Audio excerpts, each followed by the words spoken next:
नवरंगपुर जिला रायघर ब्लॉक भेटनारी अधिकारी विभीओं घर बुधवार लक्षाधिक टंकार सागवान काठर निर्माणाधीन सामग्री चालान हेउथुवा वन विभाग निकट में अभियोग हेबा परे वन विभाग अधिकारी घटनास्थल पहुंची उभय ट्रक काठ को जबत करने सह गाड़ी ड्राइवर एवं हेल्पर को अटक रखी घटनार तदंत चली।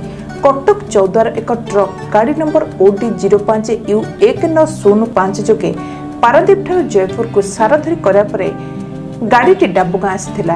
यही समय मध्य रायघर विभीओ कैलाश चंद्र मल्लिक देवगढ़ बदल होगा पर घर सामग्री नेबा निमंते संपृक्त गाड़ी सह जोगाजोग करा परे उक्त गाड़ी रायघर अभिमुखे आसाला। तेबे गतकाली संध्या 6टा समय विभीओ घर सामने सागवान काठ सह विभिन्न सामग्री ट्रक रे रखा जाउथबा बेले वन विभाग ए संपर्क में चालान हेउथबा अभियोग हेबा परे वन विभाग अधिकारी घटनास्थल में पहुंची संपृक्त ट्रक सह समस्त काठ सामग्री को जबत करने सह ड्राइवर अमर कुमार राणा हेल्पर गौरांग मिश्र दुई को अटक रखी तदंत चलाई।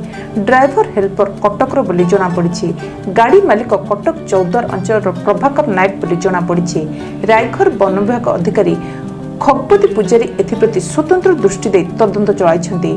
रायघर फरेस्टर मुक्ति भद्रा सूचना अनुसार गाड़ी में 77टी पट्टा 5टी खट डाइनिंग गोटे टीपे गोटे रही जमापड़ी। घटनार तदंत जारी रही। समस्त काठर सेफ्टी बाहर पर काठर आनुमानिक मूल्य जमापड़ बोली रायघर ब्लॉक टी छत्तीसगढ़ सीमांत अंचल होता बेले यही अंचल काठ चोरा चालान गत किछि दिन मानक अत्यधिक मात्रा हेउथिबा बेले किछि दिन हबो वन विभाग टीम पेट्रोलिंग व्यवस्था को कड़ाकड़ी करा अल्प किछि ह्रास पाइछि।